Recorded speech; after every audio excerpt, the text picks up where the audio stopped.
తెలంగాణలో కొత్త ప్రభుత్వం ఏర్పడి కరెక్ట్గా నెల దాటింది. రేవంత్ రెడ్డి ముఖ్యమంత్రిగా పోయిన నెల 7వ తారీఖు నాడు ప్రమాణ స్వీకారం చేసిండు. ఇప్పటికీ నెల దాటింది. ఈ నెలలో ఏమి జరిగింది, ఎట్లా ఉంది అనేది ఒక్కసారి రివ్యూ చేసుకుంటే రేవంత్ రెడ్డి అన్నిటికంటే ఎస్టాబ్లిష్ అయ్యాడు.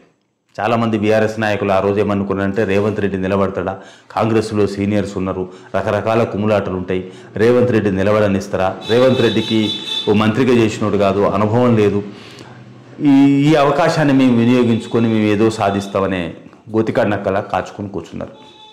కానీ వీళ్ళందరి అంచనాలకు మించి రేవంత్ రెడ్డి ప్రతి అడుగులో చాలా వ్యూహాత్మకంగా పోతూ ఉన్నాడు.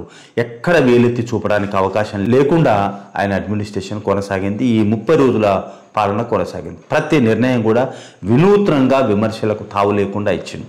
ఫస్ట్ మంత్రులను ఎంపిక చేసుకోవడంలో సమర్థవంతంగా చేసుకున్నాడు. ఎవరు కూడా వంకబెట్టేటట్టుగా లేదు.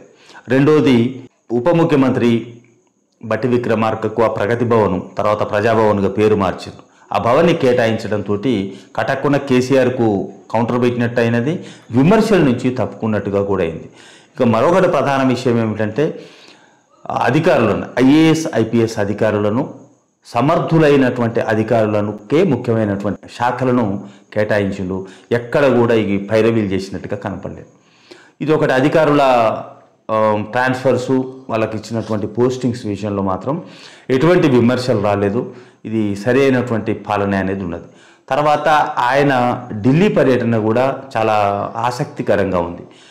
ప్రధానమంత్రిని కలవడము, తర్వాత అమిత్ షాని కలవడము, ఆ తర్వాత కేంద్ర మంత్రులను కలవడము, రాష్ట్రానికి సంబంధించినటువంటి అనేక విషయాలను మంచి వాతావరణంలో వాళ్ళతో చర్చించి కొంత సానుకూల ఫలితాలను రాబట్టగలిగింది.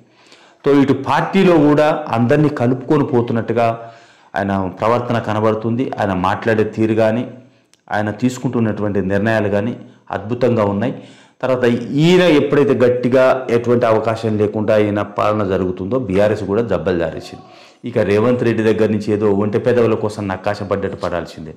ఏదో రేవంత్ రెడ్డి జారి పడతాడు, మేము ఎక్కుదాం అనుకుంటున్నాం. కానీ రేవంత్ రెడ్డి పరిపాలన తీరు ఈ 30 రోజులు గమనిస్తే బీఆర్ఎస్ వాళ్ళకు ఈ జన్మలో దొరకదు.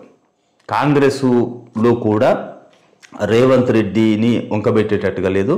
రేవంత్ రెడ్డి పాలన అద్భుతంగా నడుస్తుందని అనిపిస్తున్నది. ఆ దారిలోనే రేవంత్ రెడ్డి ప్రయాణం చేస్తుంది. అన్నిటికంటే 1 month సందర్భంలో ఏబిఎన్ రాధాకృష్ణ తోటి రేవంత్ రెడ్డి ఒక ప్రోగ్రాంలో పాల్గొన్నాడు. చాలా ఓపెన్ హార్టెడ్గా చాలా విషయాలు చెప్పాడు. ఆ రకంగా ఆయన పబ్లిక్ కూడా దగ్గరవుతుంది. ఆయన చేసినటువంటి విషయాలు చెప్పుకోవడం వల్ల పబ్లిక్ కూడా దగ్గరవుతున్నాడు. మొత్తం మీద ఈ నెలలో ఆయన పాలన, ఆయన తీసుకున్న నిర్ణయాలు ప్రజామోదాన్ని పొందినవి. ఆయన స్థిరపడ్డాడు. కాంగ్రెస్ పార్టీ ప్రభుత్వం స్థిరపడ్డది.